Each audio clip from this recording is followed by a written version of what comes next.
கூடி வந்திருக்கிறவங்க யாருக்கும் ஆண்டவராக இயேசு கிறிஸ்துவின் நாமத்தினாலே வாழ்த்துக்களை தெரிவித்துக் கொள்கிறேன். ஆரம்பித்து செல்வதற்கு முன்பாக ஒரு சிறிய தேர்வுக்கு சொல்லுவாங்க.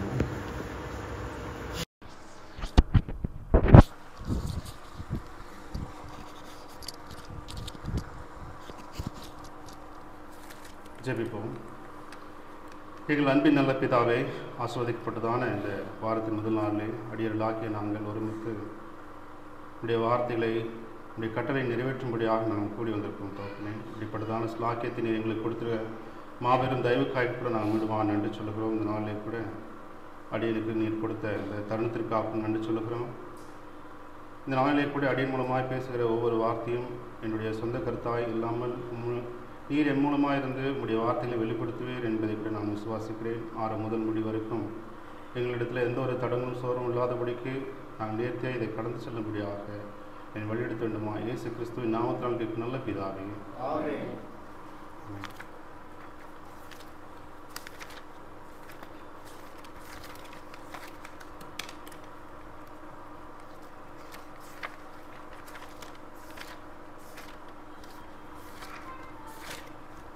உண்மையிலே இந்த நாள் எனக்கு சந்தோஷமான நாளாகவே இல்லை. காரணம், கடந்த மூன்று வாரமாகவே இந்த வாய்ப்பு எனக்கு கொடுத்தாங்க. பட் ஏதோ ஒரு சூழ்நிலை எனக்கு அது தள்ளி போயிட்டே இருந்தது. மொதல் வாரம் சொல்லும்போது அங்கிள் சொல்லும்போது தாத்தா இருந்துட்டாரு, அப்போ இங்கே இல்லை, ஊரில் இருந்துட்டேன். கடந்த வாரம் சொல்லும்போது தம்பி ரொம்ப சிக்காயிட்டா, உடம்பு சரியில்லை, அவனை முழு நேரமாக பார்க்க வேண்டிய சூழ்நிலை எனக்கு இருந்ததுனால பார்க்க முடியாமல் போயிடுச்சு. இந்த வாரம் எனக்கு உடம்பு சரியில்லை, அதனால் ஒரு மாதிரி ஆகிட்டேன். பட் நேற்று அங்கிள் கேட்டதுனால எனக்கு இந்த வாய்ப்பை யாரும் தரமாட்டாங்க, அதனால் இதை நான் ரொம்ப ஆசீர்வாதமாக நான் எடுத்துக்கிட்டேன். அதனால் நான் ஓகேன்னு சொல்லிட்டேன், வந்துட்டேன்.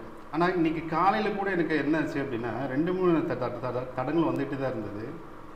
காலைல 6 மணிக்கு என் கூட பிறந்த அக்கா வந்திருந்தாங்க. அவங்கள வழி அனுப்பணும்னு சொல்லிட்டு ரயில்வே ஸ்டேஷன் 6:20க்கு ட்ரெயின் கிளம்பிட்டோம். அந்த வீட்டிலேருந்து இந்த ஸ்டேஷன் வரணுன்னா ஒரு 3 கிலோமீட்டர் 5 நிமிஷத்தில் வந்துடலாம்.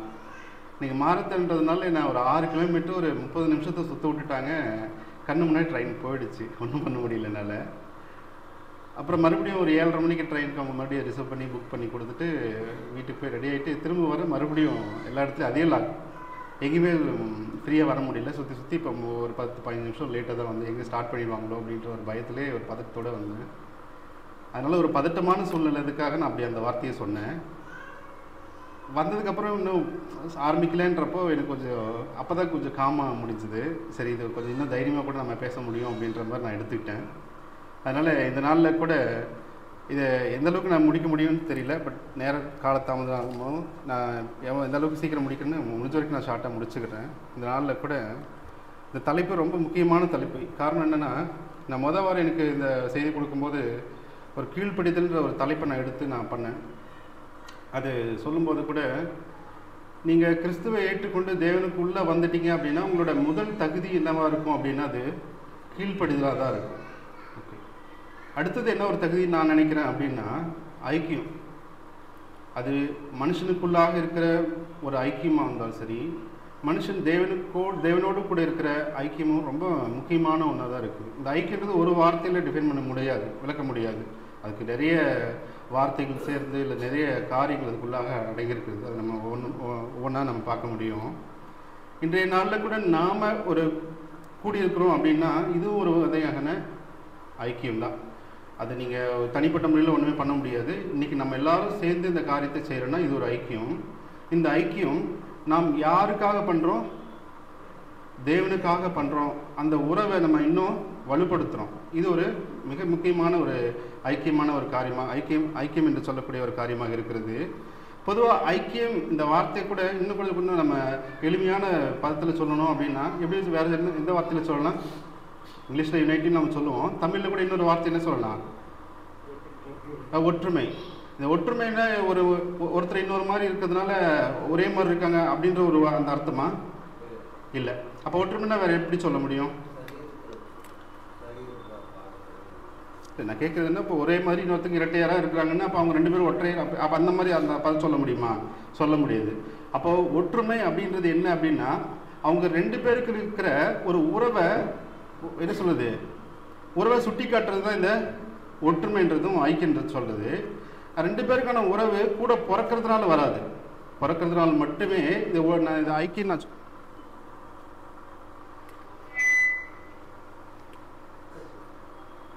சரி.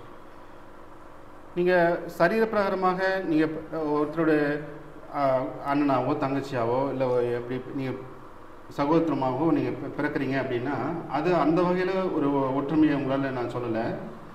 இது நீங்கள் ஒருத்தர் மேலே எந்த அளவுக்கு அன்பு வச்சுருக்கிறீங்க, ஒருத்தரை எந்த அளவுக்கு நீங்கள் அவங்களுக்கு கீழ்ப்படுகிறீங்க, ஒருத்தவங்க தவறு செய்தால் நீங்கள் எந்த அளவுக்கு மன்னிக்கிறீங்க, இதுதான் இந்த ஐக்கியத்தின் மொத்த ஒரு சுருக்கமான சின்னதாக சொல்லிவிட்டேன். சரிங்களா? இது ஒரு வார்த்தைன்னு சொல்லலை, இது பல பதங்களில் நம்ம டிஃபைன் பண்ண முடியும். அதில் இந்த ஒவ்வொரு காரியமாகவும் கூட நம்ம பார்க்க முடியும்.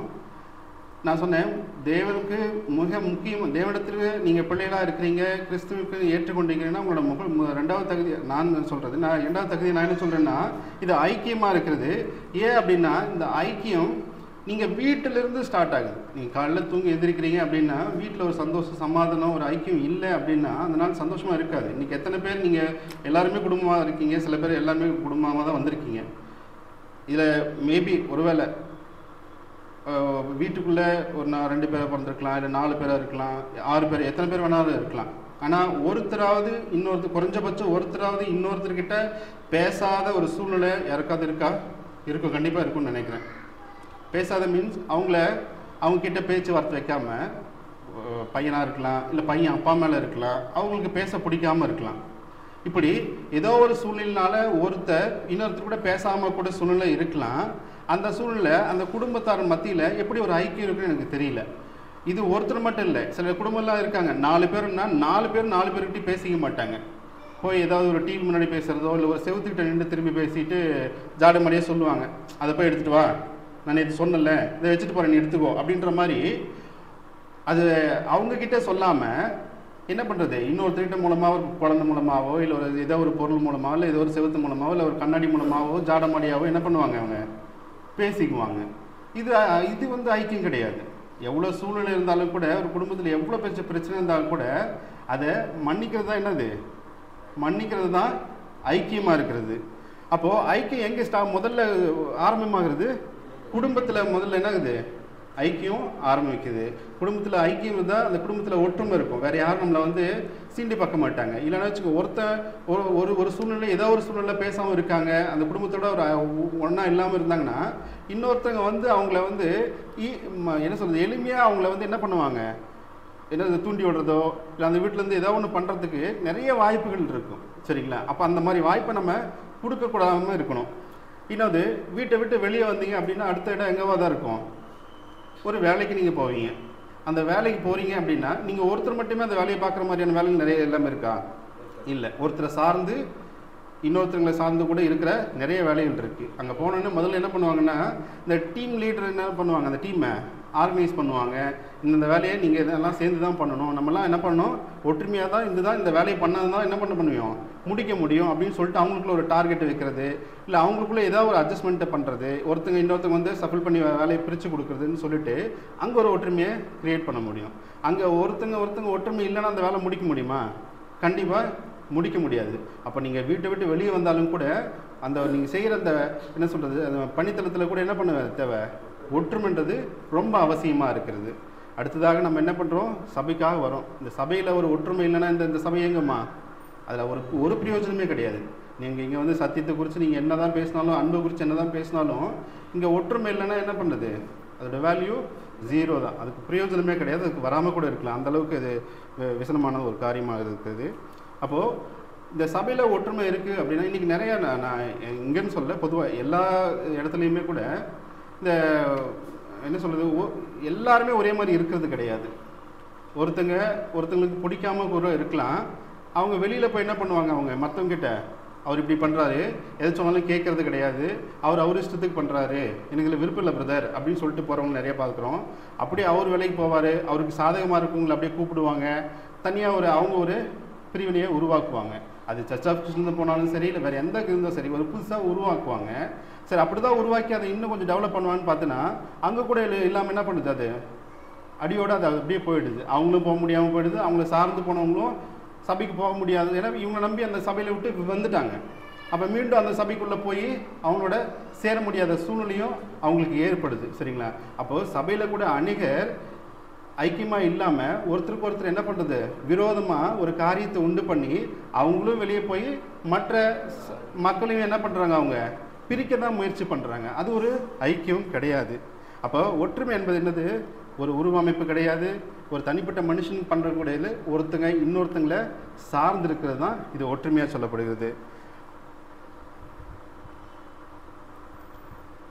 ஒற்றுமை நம்ம வேதாகமத்தில் அநேக இடத்துல இந்த முதல்ல ஒரு பிதா, குமாரன், பரிசுத்த ஆவின்னு சொல்லிட்டு நம்ம 3 என்ன பண்ணுவாங்க, ஒரு சேரதை நம்ம சொல்லுவோம். ஏன் அப்படி நம்ம ஒரு சொல்கிறோம்? அவங்களோட காரியங்கள் எப்படி இருக்கிறது, அவங்க வேறு வேறு பதத்தில் நம்ம பேர்களோடு அவங்கள சொன்னாலும் என்ன பண்ணுறோம், ஆனால் அவங்களோட நோக்கம் என்னவா இருக்குது, அவங்களோட காரியம் என்ன இருக்குது, ஒரே மாதிரி இருக்கிறதுனால தான் என்ன பண்ணுறது, நம்ம பிதா, குமாரன், பரிசுத்த ஆவின்ற பேரிலேயே என்ன பண்ணுறது, ஒரு ஒற்றுமை இருக்கிறத நம்மளால் பார்க்க முடியும். இது ஒரு தெய்வீக ஒரு அன்பை உருவாக்குறதுக்கு இது ஏதுவாக இருக்கிறது. முதல்ல நம்ம ஆதாம் சிருஷ்டிக்கும் போது தேவன் ஆதாம் எப்படி சிருஷ்டித்தார்னு நமக்கு எல்லாத்தையும் தெரியும், மணினாலே சிருஷ்டித்தார்னு தெரியும். அப்படியே கூட இன்னொன்று வச்சு யாவாலையும் கூட சிருஷ்டிக்க முடிஞ்சிருக்கும். ஆமாவா?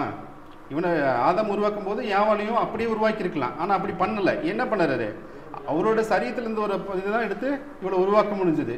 அடுத்தது இந்த 2 பேரும் சேர்ந்தா மட்டும்தான் இன்னொரு சந்ததியை கொண்டு வர முடியுன்ற ஒரு உறவையும் ஏற்படுத்தினார். சரிங்களா? பாருங்க எவ்வளோ அழகாக இருக்குது இந்த ஒரு கட்டமைப்பே. பாருங்க, அவளிருந்து இது ஆதாம்லேருந்து யாவாள், ஆதாம் யாவாளும் சேர்ந்ததுக்கப்புறம் தான் இவங்க காயின் அப்படின்ற ஒரு சந்ததியை உருவாக்கணுன்ற ஒரு வளைவான கட்டமைப்பை கொடுத்துருக்காரு. இதுதான் ஒரு ஐக்கியம்.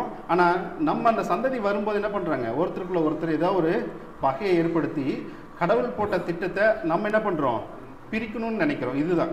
சரிங்களா? இந்த காரியத்தை தேவன் ஒருபோதும் விரும்புவதில்லை. நீங்கள் என்னதான் ஐக்கியமாக இருந்தாலும் யாரு கூட என்ன காரியத்து கூட ஐக்கியமாக இருக்கிறது தான் ரொம்பவே முக்கியமான காரியம். சரிங்களா? ஐக்கியம் நான் சொன்னதுனால யார் வேணாலும் கூட நீ ஐக்கியமாக சேரக்கூடாது. ஒருத்தர் கொலகாரனா இருக்காங்க, கொலகார கும்பல் இருக்குன்னு நீங்கள் அங்கே போய் ஐக்கியம் வச்சா உங்களுக்கு என்ன தான் தோணும், அவங்களோட கொலை பண்ணுற ஒரு எண்ணம் தான் தோணும். மற்ற இடத்துல போய் ஏதோ ஒரு பொய் சாட்சி சொல்கிறாங்க, மற்றவங்க இடத்துல ஏதோ ஒரு பிரச்சனையை உண்டு பண்ணுறாங்கன்ற ஒரு கும்பல் இருந்தால் நீங்கள் போய் அங்கே சேர்ந்து என்ன பண்ணுவோம், உங்கள் இடத்துல அந்த மாதிரியான ஒரு குணாதிசயம் தான் வெளிப்படும். சரிங்களா? அப்போது ஐக்கியமாகிறது பிரச்சனை இல்லை, அது யார் இடத்துல ஐக்கியமாகணுன்றது ரொம்ப முக்கியமாக இருக்கிறது. ஆனால் தேவன் என்ன பண்ணுறது, நம்ம இடத்துல ஐக்கியமாக இருக்க விரும்புகிறார். நம்ம எல்லாரிடத்துலையும் என்ன பண்ண சொல்கிறாரு, ஐக்கியமாக இருக்கவும் சொல்கிறாரு. வசனம் 2 கொரிந்தியரில் 6:14 வாசிங்களேன்.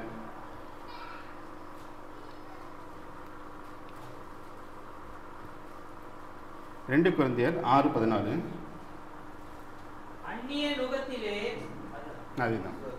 அந்நிய நுகத்திலே அவிசுவாசிகளுடன் பிணைக்கப்படாதிருப்பீர்களாக.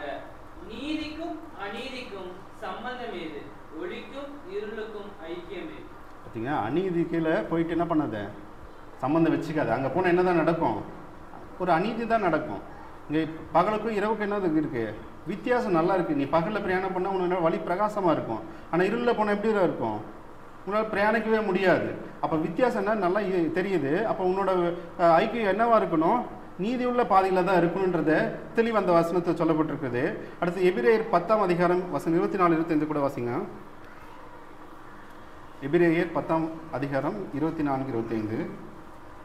மேலும் அன்புக்கும் நற்கிரியைக்கும் நாம் ஏவப்படும்படி ஒருவரை ஒருவர் கவனித்து சபை கூடி வருதலை சிலர் விட்டுவிடுகிறது போல நாமும் விட்டுவிடாமல் ஒருவருக்கொருவர் புத்தி சொல்ல கடவோம்.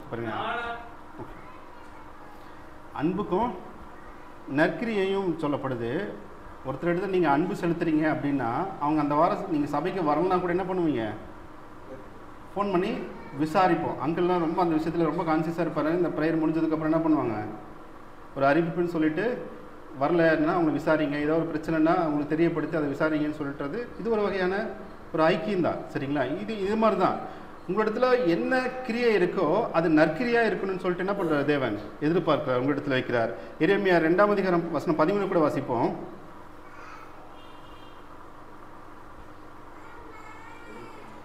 எரேமியா 2:13.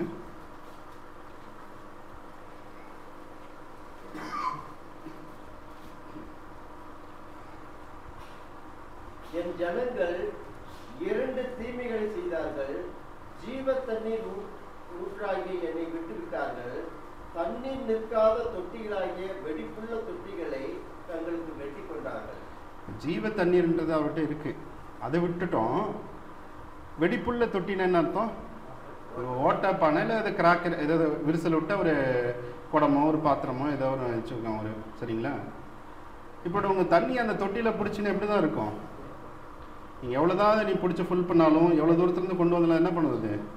பிரயோஜனமே கிடையாது, சரிங்களா? இப்போ எவ்வளோ டிரான்ஸ்போர்ட் வசதியெல்லாம் இருக்குது, ஸ்டோர் பண்ணுறதுக்கான கெப்பாசிட்டிலாம் இருக்குது. ஒருவேளை அந்த வசனம் சொல்கிறேன்னா அப்போ அந்த காலத்தில் எப்படி இந்த வசதி எப்படி வச்சுருக்கணும்? அவங்க அந்த தண்ணிக்காக ஒரு தேசத்துல இந்த இடத்துல போயிருக்கலாம், தூரமாக ஒரு ஆற்று இடத்துல போயிருக்கலாம், ஆற்று பசனத்தில் இல்லை ஏதோ ஒரு இடத்துல இருந்து தொலைவிலேருந்து தண்ணியை கொண்டு வரும்போது இந்த மாதிரி ஒரு ஓட்ட இடத்து பானையிலையோ இல்லை குடத்துலையோ எடுத்துகிட்டு வரும்போது அது வீட்டு வரத்துக்குள்ளே இருந்திருக்குமா? இருக்கேன். ஆனால் எந்த ஒரு விரிசலும் இல்லாமல் ஒரு ஜீவ தண்ணீரை பிடிக்கிறதுக்கான பாத்திரம் யார்கிட்ட இருக்கு? எடுத்துருக்கு. ஆனால் நம்ம என்ன பண்ணுறோம்? அதை விட்டுட்டு தீமையை நாடுகிற தீமையை தேடுகிற பிள்ளைகள் இடத்துல போய் நம்ம ஒரு ஐக்கியம் வச்சுட்டோம் அப்படின்னா என்னவாக இருக்கும்? பிரயோஜனமே இல்லாதது இந்த வசனம் தெளிவாக சொல்லியிருக்குது. ஒன்றும் இல்லைங்க, ஒரு தாய் ஒரு கருவை சுமக்கிறாங்க, அது ரொம்ப வலியை கொடுத்தாலும் கூட ஏன்னா அது ஏற்றுக்கிற என்ன சொல்கிறது, ஒரு சந்தோஷமான ஒரு மனப்பக்குவத்தை கொடுக்கும். ஒரு 10 மாதம் கழித்து நமக்கு ஒரு குழந்தை பிறப்பு போகுதுன்னு சொல்லிட்டு ஒரு சந்தோஷத்தை கொடுக்கும். அதே வயிற்றத்தில் வளர்கிற ஒரு பெரிய கட்டி எப்படி தெரியும் உங்களுக்கு? வேதனையும் உபத்திரவத்தையும் பாடியும் உங்களுக்கு கொடுக்க முடியும். அது எப்போ என்ன பண்ணணும்னு கூட நமக்கு தெரியாது. அதுபோல தான் நீங்கள் யார் கூட வச்சிருக்கிறீங்கன்ற உறவை பொறுத்து உங்களோட பாதிப்பும் உங்களோட பிரச்சனையும் இருக்கும். அது எப்போ என்ன பண்ணணும்னு கூட நமக்கு தெரியாது. அதனால் ரொம்ப கவனமாக இருக்கணும். இதுக்கு இந்த வசனம் இந்த காரியத்தை கூட வாசிப்போம். சங்கீதம் 133 அதிகாரம் எடுங்க.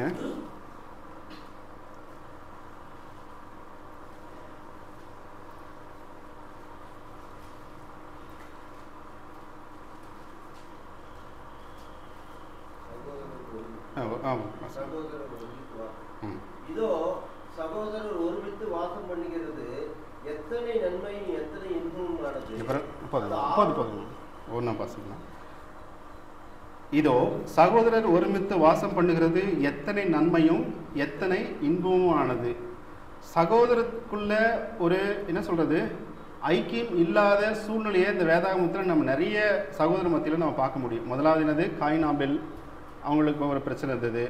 அப்புறமா ஒரு பெரிய பிரச்சனைன்னு சொல்லிட்டு என்னது, யோசேப்பு அவங்க சகோதரத்துலேருந்து வந்த பிரச்சனை அப்படின்னு சொல்லிட்டு நிறைய சகோதரருக்குள்ளாக ஒரு பிரச்சனையை, ஒரு ஒற்றுமை இல்லாத ஒரு சூழ்நிலையை நிறைய இருக்குது. அதெல்லாமே நம்மளால பார்க்க முடியும். ஆனால் தேவன் என்ன சொல்கிறாரு இங்கே, இதெல்லாம் என்னது நன்மையான காரியம் இல்லை, இது என்னது இன்பமும் இல்லை. அடுத்த வசனத்தை வாசிப்போம். அது ஆரோனுடைய சிரசின் மேல் ஊற்றப்பட்டு அவனுடைய தாடியில் வடிகிறதும் அவனுடைய அங்கிகளில் இறங்குறதுமான நல்ல தைலத்தை. ஓகே, இந்த தைலத்தை கொண்டு வந்து ஏன் இந்த ஐக்கியத்தோடு சேர்த்துருக்குறாங்க ஒரு நிமிஷம் நம்ம இன்னும் கொஞ்சம் டீட்டெயிலாக கூட இப்போ படிச்சோன்னா நம்ம நல்லாயிருக்கும். இந்த 133வது சங்கீதம் அந்த டைட்டிலில் கீழே ஒரு வார்த்தை பிராக்கெட்டில் இருக்குது, அது படிங்களேன்.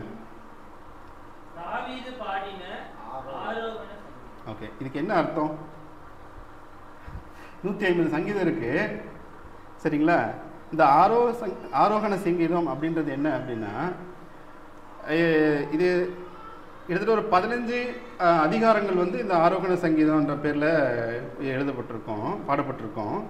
இந்த ஆரோகண சங்கீதம்லாம் ஒன்றும் கிடையாது. இன்றைக்கி மற்ற மதத்தாராக இருந்தாலும் சரி, யாராக இருந்தாலும் சரி, ஒரு வேலையை செய்யும் போதாக இருந்தாலும் சரி, இல்லை ஏதோ ஒரு காரியத்துக்காக செல்லும் போது சரியாது, களைப்பு தெரியாமல் இருக்கிறதுக்காக இல்லை அசதி தெரியாமல் இருக்கிறதுக்காக ஒரு பாட்டோ இல்லை ஏதோ ஒன்று பண்ணிட்டு வருவாங்க, ஒரு இசையோ பண்ணிட்டு வருவாங்க, சரிங்களா? நம்ம இப்போ மற்ற மக்கள் பார்க்கலாம், ஐயப்பன் கோயில் போகும்போது இங்கேருந்து பாடிக்கிட்டே போவாங்க, மலையாளம் அது மாதிரி பண்ணுவாங்க. அப்புறம் முஸ்லீம் ஏதாவது போகும்போது ரொம்ப போகும்போது அவங்க ஒரு இது வசனம் வாசித்து போவாங்க. இந்த மாதிரி நிறைய காரியங்கள் பார்க்க முடியும். அதே போல் இங்கே கூட யாத்திரைக்கு செல்றவங்க வந்து களைப்பு தெரியாமல் இருக்கிற பாடக்கூடிய பாடல் தான் இந்த பாடல், ஆரோகண பாடல்ன்றது. அதுதான் யாத்திரை சங்கீதம் கூட இந்த வார்த்தையில் குறிப்பிட முடியும். இதில் ஒரு 15 அதிகாரங்கள் இது இந்த மாதிரி தான் சொல்லியிருப்பாங்க. இதில் பார்த்தீங்கன்னா இந்த 2வது வசனம் ஏன் நான் குறிப்பிட்டு சொல்கிறேன்னா, அப்போது மிக முக்கியமான 3 பண்டிகை என்னென்ன இருந்தது? பஸ்கா பண்டிகைன்னு ஒரு பண்டிகை இருந்தது, இஸ்ரேல் மக்கள் வந்து அது பண்ணாது. அடுத்தது பெந்தகோஸ்தே இருந்தது. அப்புறம் என்னது கூடார பண்டிகைன்னு சொல்லிட்டு 3 பண்டிகையில் ரொம்ப கிராண்டாக அவங்க பண்ணிகிட்டு இருந்தாங்க. அதில் கூட ஒரு ஸ்பெஷலாக ஒன்று பண்ணதுன்னு தான் இந்த பெந்தகோஸ்தே என்ற ஒரு பண்டிகை கூட. இதில் என்ன பண்ணுவாங்க அப்படின்னா, எப்படி இருந்தாலும் சரி, எங்கே இருந்தாலும் சரி, வருஷத்தில் ஒரு 3 நாள் வந்துட்டு அங்கே போய் ஆமாம் அது அட்டன் பண்ணுன்ற ஒரு இது ஒரு கண்டிப்பாக அங்கே இருந்தது, அப்போ இருந்தது. அப்போது இந்த பெந்தகோஸ்தே பண்டிகை அன்னைக்கு இந்த இதுக்கு போகிறாங்க, எங்கள் எருசலேம் தேவாலயத்துக்கு போகிறப்போ அங்கே பிரதான ஆசிரியருக்கு என்ன பண்ணுறாங்க, அபிஷேகம் ஒன்று நடக்குது சரிங்களா. அந்த அபிஷேகத்துக்கு பண்ணக்கூடிய இந்த காரியங்கள் தான் இந்த 2வது வசனம். அது ஆரோனுடைய சிரசின் மேல் ஊற்றப்பட்டு அவனுடைய தாடியில் வடிகிறதும் அவனுடைய அங்கிகளின் மேல் இறங்குகிறதுமான நல்ல தைலத்துக்கு. இப்போ என்னன்னா, அந்த ஆசாரியனுக்கு அபிஷேகம் பண்ணுறப்பட்ட தைலம் எப்படி இருக்குமா, அந்த தைலம் வந்து யாரால வந்து இப்படி தான் பண்ணணுன்ற அந்த இது கட்டளை இருந்தது, தேவனால் சொல்லப்பட்டிருந்த அந்த தைலம். இப்போ நம்ம தலைக்கு எண்ணெய் வச்சு தேய்க்கிறோன்னா இந்த தைலம் இந்த எண்ணெய் எவ்வளோ வைப்போம், ஒரு கொஞ்சமாக வச்சுட்டு பட்டும் படாமல் வச்சு தேய்ச்சி குடிச்சிட்டு போயிடுவோம். இன்றைக்கி நான் சென்ட் பர்ஃப்யூம் அடிக்கிறோம் கூட எவ்வளோ வெரைட்டியான ஸ்மெல் இருக்குது. ஆனால் இது குறிப்பிட்டு சொல்கிறது என்னென்னா, அந்த அபிஷேகம் பண்ணுறப்பட்ட ஒரு காரியம் ஒருத்தருக்கு ஸ்பெஷலாக பண்ணுறோன்னா அது எவ்வளோ சிறப்பாக இருந்திருக்கும். அப்போது இவருக்கு யாருக்கு ஆரோனுக்கு பண்ணுற அந்த அபிஷேக தைலத்தை குறித்து பேசுகிறாங்கன்னா, இப்போ பாருங்கள், ஆரோனுடைய சிரசின் மேல் ஊற்றப்பட்டு அவனுடைய தாடியில் வடிக்கிறதும் அவனுடைய அங்கிகளின் மேல் இறங்குறதுமான நல்ல தைலத்துக்குன்னு. அப்போ அதை யாரோட ஒப்பிடுகிறார் பார்த்தீங்களா, இப்போ பாருங்க இதோட ஒப்பிடுகிறார். அப்போது ஐக்கியம் என்றது என்னது, நல்ல தைலம், வாசனையான ஒரு தைலம் எப்படி எல்லாம் இந்த பெருமைக்குரிய ஒரு காரியமாக இருக்கிறதோ அதுக்கூட ஒப்பிட முடிகிறது. இப்போது ஒன்றும் இல்லை, நல்ல ஒரு சிறப்பாக இருந்ததுன்னா பரவாயில்ல சரிங்களா. 2 பேரும் சண்டை போட்டுட்டு இருக்காங்க, பேசுகிற தகாத வார்த்தைகளை பேசிகிட்டு இருக்காங்கன்னா நீங்கள் அதில் அந்த ஒரு வார்த்தை ஒன்று சொல்லுவாங்க, என்னடா இங்கே நாரிட்டு இருக்குன்னு புரியுது, அந்த வார்த்தை என்ன சொல்கிறேன்ட்டு நாரடிக்கிறாங்க. இந்த வார்த்தை புரியுதுல்ல. எங்கேயாவது ஒருத்தர் 2 பேரும் சண்டை போடுறாங்க, ஏதோ ஒரு குடும்பத்தில் பிரச்சனை, இது மாதிரி நடக்குன்னா ஏன் அப்படி நாரடிக்கிறாங்க. அப்போ பிரச்சனைங்கிறது என்னவா இருக்குது, நாற்றமாக இருக்கிறது. அப்போ நீங்கள் ஒன்றா இருக்கிறது எப்படி இருக்குதுங்க, வாசமாக இருக்கிறதுன்றத இந்த வசனம் நல்லா தெளிவாக சொல்லப்பட்டிருக்கு. 3வது வசனத்தை கூட வாசிப்போம். எர்மோன் மேலும் சீயோன் பர்வதங்கள் மேலும் இறங்கும் பனிக்கும் ஒப்பாய் இருக்கிறது. அங்கே கர்த்தர் என்றென்றைக்கும் ஆசீர்வாதத்தையும் ஜீவனையும் கட்டளையிடுகிறார். இந்த பனி பொழிகிற நாட்களில் இந்த விளையிற விளைச்சல் கொஞ்சம் நல்லாவே சிறப்பாகவே இருக்கும். அந்த சிறப்புக்கும் இது என்ன உரியதாக இருக்குது, இந்த ஐக்கியம் சிறப்பு வாய்ந்ததாக இருக்குது. முதல்ல பார்த்தோம், சகோதரத்துக்குள்ளே ஒரு ஒற்றுமை வேணும். 2வது காரியம் இந்த வசனத்தில் என்ன சொல்லப்பட்டிருக்குது, அவருடைய பரிமள தைலத்துக்கு ஒப்பாக இருக்குதுன்னு சொல்லப்பட்டிருக்குது. 3வது என்னது இருக்குது, பனிக்கு ஒப்பாக இருக்குது. இந்த 3மே இது இந்த 2 வசனத்தில் சொல்லப்பட்டிருக்கு. 2மே மேலேருந்து தான் கீழே வரும். ஒரு எண்ணெயை மேலேருந்து ஊற்றினா தான் கீழே ஒடியும், பனியும் மேலேருந்து தான் பொடியும். இது 2மே எங்கே நடக்குதுன்னா அதே மாதிரி தான் எல்லாமே எங்கேருந்து கிடைக்குது, நமக்கு மேலேருந்து தான் அவருடைய சித்தத்தின்படியாக தான் இந்த ஐக்கியமும் நமக்கு கிடைக்கும் சரிங்களா. ஓகே, இதில் இப்போ நம்ம சொல்லிட்டோம், இது எப்படி சார் நம்ம பண்ணுறது, ஐக்கியத்தை எப்படி அடைவதுன்றதை கூட வாசிப்போம். கொலோசியர் 3ஆம் அதிகாரம் வசனம் 13-14 வாசிப்போம். ஒருவரை ஒருவர் தாங்கி ஒருவர் பேரில் ஒருவருக்கு குறைபாடு உண்டானால் கிறிஸ்து உங்களுக்கு மன்னித்தது போல ஒருவருக்கு ஒருவர் மன்னியுங்கள். போதுமானது. இப்போ ஐக்கியமாக இருங்கன்னு சொல்லிட்டேன். ஆனால் அந்த ஐக்கியத்தை நீங்கள் எப்படி வெளிப்படுத்தணுமா, ஒருத்தருக்கு மேலே ஒருத்தருக்கு உங்களுக்கு என்ன வருது, கோபமோ மனஸ்தாபமோ இல்லை ஏதோ ஒரு சங்கடமான ஒரு காரியங்கள் இருந்ததுன்னா என்ன பண்ணுமா, அவங்கள மன்னிக்கணும் சரிங்களா. அப்போது அன்பு செலுத்தணும், இன்னொன்று என்ன பண்ணணும், மன்னிக்கணும். இப்போ ஐக்கியம் ஒரு வார்த்தை கிடையாது, என்ன வந்து அன்பும் கலந்துருக்கு, மன்னிக்கவும் செய்யணும் சரிங்களா. அடுத்தது பாருங்கள், பிலிப்பியர் 2ஆம் அதிகாரம் வசனம் 3-4 வாசிப்போம்.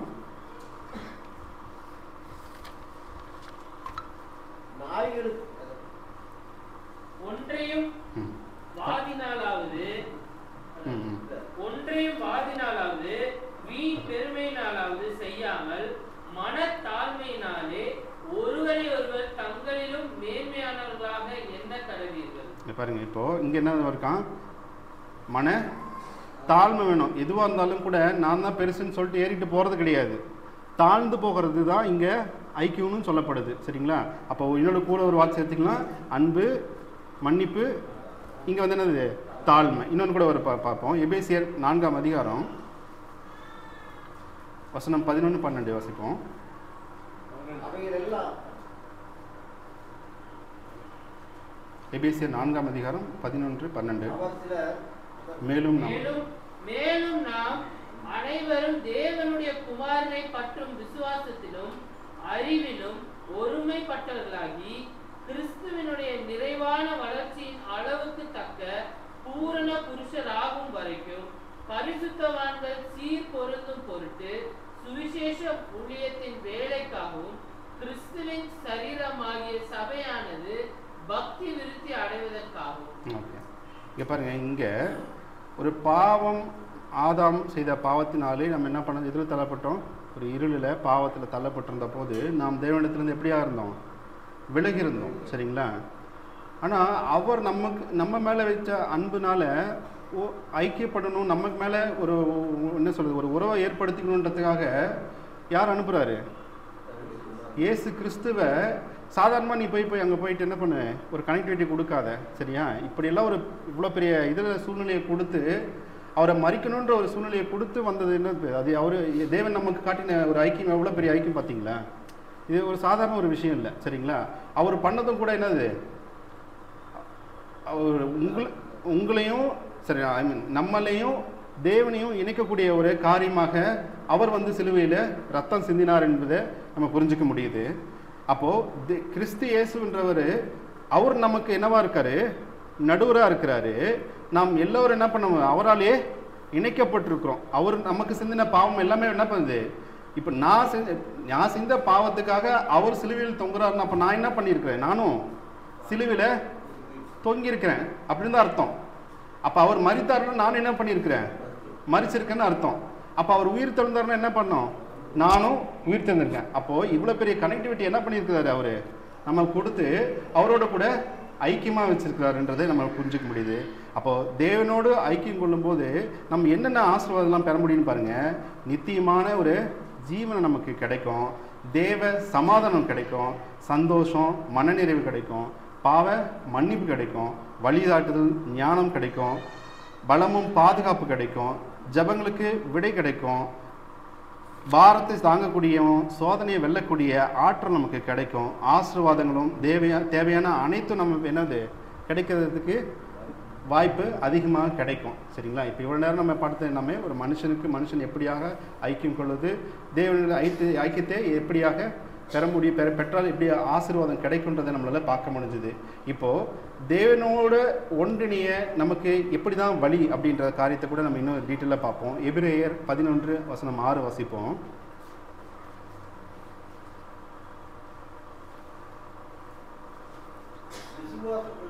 எபிரேயர் 11:6. Correct sir. விசுவாசம் இல்லாமல் தேவனுக்கு பிரியமாயிருப்பது கூடாத காரியம். ஏனென்றால் தேவனிடத்தில் சேருகிறவன் அவர் உண்டென்றும் அவர் தம்மை தேடுகிறவர்களுக்கு பலன் அளிக்கிறவர் என்றும் விசுவாசிக்கிறார். அப்போ என்ன இங்கே இருக்குது, முதல்ல காரியம், முதல்ல விசுவாசிக்கணும். ஒன்றான மெய் தேவனும் விசுவாசிக்கணும், அவருடைய ஒரே பேரான குமாரன் இயேசு கிறிஸ்துன்னு என்ன பண்ணணும், விசுவாசிக்கணும். அடுத்த காரியமாக கூட 1 தெசலோனிக்கர் 5ஆம் அதிகாரம் வசனம் 17-18 வாசிப்போம்.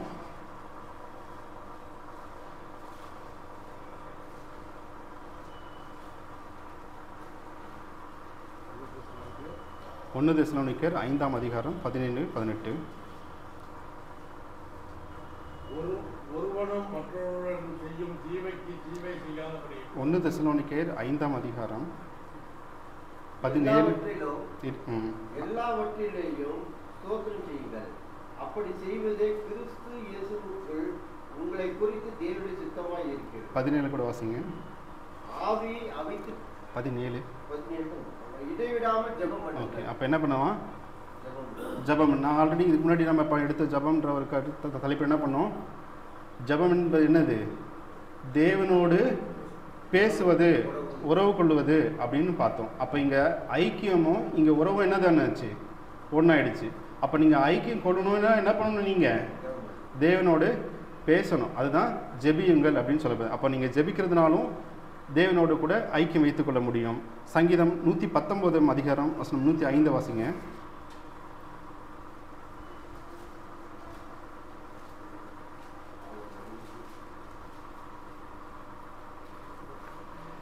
சங்கீதம் 119, 105.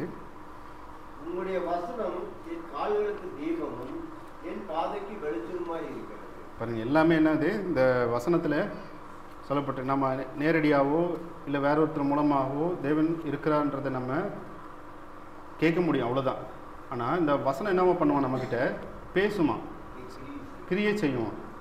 நீங்கள் ஜெபத்தினால எப்படி நீங்கள் தேவனோடு தொடர்பு கொள்ள முடியுமோ, இந்த வேதாகமத்தில் இருக்கிற வசனத்தின் மூலமாகவும் தேவன் நம்மளோடு பேசுகிறத உங்களால் உணர முடியும். சில நேரங்களில் அது அப்படியே நமக்கு எழுதப்பட்ட மாதிரியான வசனமே அப்படியே இருக்கிற மாதிரி இருக்கும்.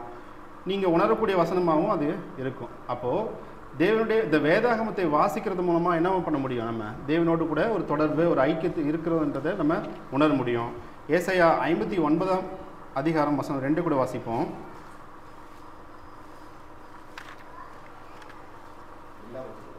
59:2. உங்கள் அக்கிரமங்களே உங்களுக்கும் உங்கள் தேவனுக்கு நடுவாக பிரிவினை உண்டாக்குகிறது. உங்கள் பாவங்களே அவர் உங்களுக்கு செவிகொடாதபடிக்கு அவருடைய முகத்தை உங்களுக்கு மறைக்கிறது. இப்போ பாவத்தை நீங்கள் என்ன பண்ணுவீங்க, அறிக்கிடணும். அதற்காக நீங்கள் ஞானஸ்நானம் படும்போது என்ன பண்ணுவது, நீங்கள் அவரோட கூட ஐக்கியமாக இருக்கீங்க. அப்போ இங்கே என்ன கிடைக்கும், நம்ம மனம் திரும்பும்போது நீங்கள் எப்பெல்லாம் நீங்கள் தப்பு பண்ணிட்டீங்கன்னு சொல்லிட்டு தேவனிடத்தில் வெளிப்படுத்துறீங்களோ அப்போல்லாம் கூட என்ன பண்ணுறீங்க, தேவனோடு ஐக்கியமாக உறவாக இருக்கீங்க அப்படின்னு தான் அர்த்தம். மத்தேயு 22 அதிகாரம் வசனம் 37, 39 வாசிக்கணும். மத்தேயு 22 அதிகாரம். இயேசு அவனை நோக்கி உன் தேவனாகிய கர்த்தரிடத்தில் உன் முழு இருதயத்தோடும் உன் முழு ஆத்துமாவோடும் உன் முழு மனதோடும் அன்பு கூறுவாயாக. இது முதலாம் கற்பனையாய் இருக்கிறது. அப்படி தொடர்ந்து 39. இதற்கு ஒப்பாய் இருக்கிற இரண்டாம் கற்பனை என்னவென்றால், உன்னிடத்தில் நீ அன்பு கூறுவது போல பிறனிடத்திலும் அன்பு கூறுவாயாக என்பதே. இவ்விரண்டிலும் கற்பனைகளிலும் நியாயப்பிரமாணம் முழுமையும் தீர்க்க தரிசனங்களும் அடங்கியிருக்கிறது. 2 கற்பனை எவ்வளோ டீட்டெயில் அழகாக சொல்லியிருக்காங்க. அன்புங்கிறது வெறும் வார்த்தை கிடையாது. சரி, நீங்கள் ஒருத்தருக்கு அன்பு செலுத்துங்கன்னு சொல்லிட்டு இங்கே கை செக் பண்ணிட்டு ஸ்தோத்திரம் சொல்லிட்டு போகிறது வந்து அன்பு கிடையாது. எப்படி அந்த அன்பு எப்படி இருக்கணுமா, முழு இருதயத்தோடு இருக்கணும், கள்ளங்கபடம் இல்லாமல் வெளிப்படையாக இருக்கணும், முழு இருதயத்தோடும். அடுத்தது என்னது, முழு ஆத்மாவோடும் இருக்கணும். அடுத்தது, உன்னிடத்தில் நீ அன்பு கூறுவது போல, என்னோட சரீரத்தை குறித்து நான் எப்படி இருப்பேன், நான் ரொம்ப அக்கறை உள்ளவனாகவும் ரொம்ப அன்பானவனும் நான் என்ன குறித்து ஃபீல் பண்ணுவேன் நான். சரிங்களா? அப்போது என்ன மாதிரி நீ என்ன பண்ணணுமா, பிறனிடத்தில் என்ன பண்ணணும், அன்பு கூறுவாயாக. அப்போது இப்படிப்பட்ட காரியங்கள்லாம் நீங்கள் செய்யும்போது தேவன் உங்களை என்ன பண்ணுவார், இன்னும் கூட அவருடைய ஆசீர்வாதத்தை அதிகமாக தருவார். அவர் நம்மளோட ஐக்கியத்தை ஏற்படுத்த வல்லவராக இருக்கிறார். ஆக ஐக்கியம் என்பது சாதாரண ஒரு காரியம் கிடையாது, அது தேவனுடைய சித்தமாகவும் இருக்குது. அவருடைய சித்தத்தை நாம் நிறைவேற்றும் பொழுது தான் நாம் அவருக்கு பிரியமானவர்களாக இருக்க முடியும் என்பது சொல்ல முடியும். இந்த ஐக்கியத்தினாலே நம்ம இந்த சமூகத்தில் நம்ம ஒரு அமைதியாக இருக்கணும், நமக்கு ஒரு பலன் கிடைக்கணும், நம்ம ஒரு மகிழ்ச்சியாக இருக்கணும் அப்படின்னா உங்களுக்கு என்ன தேவை, ஐக்கியம் தேவை. ஐக்கியத்தை உங்கள் வீடுகளிலிருந்து ஆரம்பிங்க, நீங்கள் வேலை செய்கிற இடத்துல ஆரம்பிங்க, உங்களுடைய சபையத்தில் நீங்கள் நிலைத்திருக்க பண்ணுங்கள். ஆரம்பிக்க மட்டும் இல்லை, எப்பொழுதும் அதை காத்து கொள்ளுங்க. ஆக இந்த நாளில் இந்த கடைசி வசனத்தை கூட இந்த நம்மளோட பகுதியில் முக்கியமான பகுதியாக இருக்குது. யோவான் 17 அதிகாரம் கடைசியில் முடிச்சிருவோம். 17, 20-26 வாசித்து முடிச்சிருவோம். நான் இவர்களுக்காக வேண்டிக் கொள்ளுகிறது வல்லாமல் இவருடைய வார்த்தையினால் என்னை விசுவாசிகளுக்காகவும் வேண்டிக் கொள்கிறேன். அவர்கள் எல்லோரும் ஒன்றாக இருக்கவும், இதாவே நீர் என்னை அனுப்பினதை உலகம் விசுவாசிக்கிறதற்காக நீர் என்னிலேயும் நான் உம்மிலேயும் இருக்கிறது போல அவர்கள் எல்லோரும் நம்மில் ஒன்றாக இருக்கவும் வேண்டிக் கொள்கிறேன். ஆக நீ ஒரு இடத்தில் ஒரு அன்பிலும் தாழ்மையிலும் மன்னிப்பிலும் கூட நாம் என்ன பண்ணுவோம், ஒருவர் நேசிப்போம், உறவு கொள்வோம், அன்பு கூறுவோம், ஐக்கியம் கொள்வோம். இந்த நாளில் கூட இந்த வாய்ப்பை கொடுத்த இந்த சபையாருக்காகவும் தேவனுக்கும் நான் நன்றி சொல்லி விடைபெறுகிறேன். நன்றி.